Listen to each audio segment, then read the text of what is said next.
देश में खबर यह आई कि मोदी जी के राज में $1 करीब 81 रुपए, $1 की कीमत, भारतीय रुपया टूटकर 81 रुपए के आसपास पहुंच गया और देश में कोई खबर नहीं है ना। कितनी हैरानी की बात है गुरेज भाई।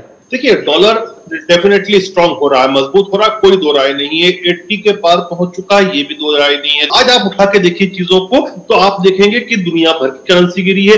लीरा की बात करें यदि तो लीरा कितनी गिरी है, लगभग 50% से ज्यादा डॉलर के मुकाबले गिर चुकी है। अब तो ये वॉलेटाइल एरा डेफिनेटली है। हंसी मत विजय जी, मैं आपके अर्थशास्त्र को चुनौती नहीं दे रहा, लेकिन यही अर्थशास्त्र 2014 से पहले भी तो आप लोगों को मालूम होगा ना।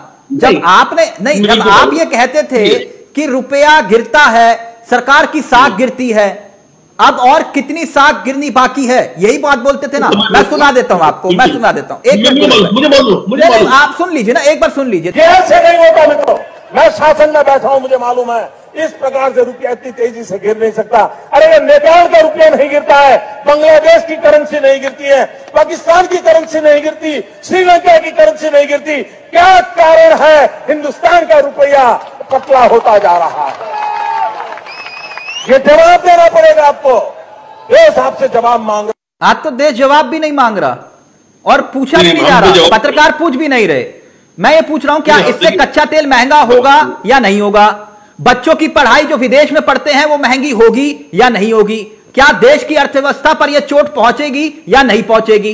गुरेज भाई, आपने जो वीडियो दिखाया ना, उसी में इसका जवाब भी है जो हमने उस समय पूछा था। उसमें क्या बोल रहे हैं मोदी जी, वो बात आप उस समय की फाइल उठा के देखेंगे, समझ में आ जाएगा आपको कि उस समय पाकिस्तान का रुपया वो नहीं गिर रहा था, बांग्लादेश का रुपया नहीं गिर रहा था, उस समय श्रीलंका या नेपाल की करेंसी नहीं गिर रही थी, लेकिन हिंदुस्तान की करेंसी गिर रही थी। डॉलर के मुकाबले रुपया गिर रहा है, कितना गिरेगा ये भी कोई नहीं जानता। मैं इसलिए ये बात कह रहा हूं, एक छोटा सा बयान है, प्लीज प्ले करिएगा। महंगाई कम हुई कम? जरा ये मेरी बंजारा बहनें बैठिए, बताइए, हुई कम? आप महिलाओं के बीच जाते हो तो इसका तो जवाब दो कि महंगाई क्यों कम नहीं हो रही है। यह बयान मैंने इसलिए दिखाया और इसको दिखाने के पीछे एक मकसद था मेरा। कुछ आंकड़े मैं आपके सामने रख रहा हूं। भारत सरकार पर 2014 में 56 लाख करोड़ का कर्ज था और 2022 में यह कर्ज बढ़कर हो जाता है 139 लाख करोड़ का, लगभग कि 3 गुना ये बढ़ गया। और हर व्यक्ति पर कर्ज कितना था 2014 में? 44,348 रुपए का, और अब यह कर्ज हो गया 1,01,048 रुपए का, लगभग यह 2.5 गुना बढ़ गया। और बेरोजगारी दर 2014 में जो 4.7% थी, अब वो करीब 8% के आसपास पहुंच जाती है। रुपया लगभग 60 रुपए था डॉलर के मुकाबले, आज जो है वो 80 रुपए के करीब पहुंच जाता है। एलपीजी 2014 में 401 रुपए की जो एलपीजी थी वो अब 1,000 के पार पहुंच जाती है। इसलिए वो बयान दिखाया आपको। मैं वही पूछ रहा हूं, क्या महंगाई कम हुई? हाँ, महंगाई है, मैं मानता हूं उसको, 7% से ज्यादा है। तो वो रिजर्व बैंक की जो कैपिंग है 6%, उससे ऊपर आ रही है। लेकिन दुनिया के 80 देशों में आज के समय डबल डिजिट में आ रही है महंगाई की दर।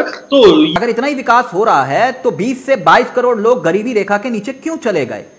2 से 3 करोड़ नौकरियां क्यों गायब हो गई? एनपीए क्यों बढ़ रहा है और किसान क्यों आत्महत्या कर रहे हैं आज भी, वही देश के प्रधानमंत्री के नाम पर चिट्ठी लिखते हुए? क्यों ये हो रहा है? किसानों के विषय में तो मैं कुछ भी नहीं कहूंगा, क्योंकि किसानों के लिए और कृषि के लिए जब भी रिफॉर्म्स लाने की कोशिश करते हैं तो उस पर विपक्ष अड़ंगा अड़ा देता है, उसको रोक लग जाती है, जो कि कुछ 3 कृषि कानूनों पे लगी थी। चलते चलते बता दी सर, कितना गिरेगा रुपया? क्योंकि रुपया गिरता मतलब देश की साख भी गिरती है। मैं देखिए, जिस चीज के विषय में मुझे बोध नहीं होता मैं नहीं करता। मैं ऐसी फिजूल की आंकड़ेबाजी नहीं करूंगा कि मेरा उसका कोई कैलकुलेशन नहीं है सर, कोई कैलकुलेशन। अभी आपको पता है कोई न्यूज चैनल नहीं दिखाते इन सब चीजों को। परसों जो है हमने डील साइन किया बांग्लादेश के साथ कि अब हम बांग्लादेश के साथ भी जो ट्रेड होगा वो रुपये में होगा। हम अब मॉस्को के साथ भी जो ट्रेड कर रहे हैं वो रुपये में कर रहे हैं। दिखाता जी, न्यूज चैनल आपकी खबरें नहीं दिखाता। सुप्रीम कोर्ट तो इतनी झाड़ लगा रहा है। नहीं, देखिए डिबेट बंद करो भाई साहब। देखिए, अर्थशास्त्र और जियोपॉलिटिक्स जो होता है ना, वो बहुत ड्राई सब्जेक्ट। मुझे तो बड़ी हैरानी होती है जिस दिन अगर ये डिबेट्स बंद हो गई, नफरती डिबेट्स जिसका मैं खुलकर विरोध करता रहा, जिस दिन ये बंद हो गई, ये बेचारे करेंगे क्या? ये जो सुबह से शाम दिन रात सिर्फ और सिर्फ हिंदू मुसलमान डिबेट्स करते हैं, वो बेचारे करेंगे क्या? लेकिन खैर वो मेरा विषय नहीं है।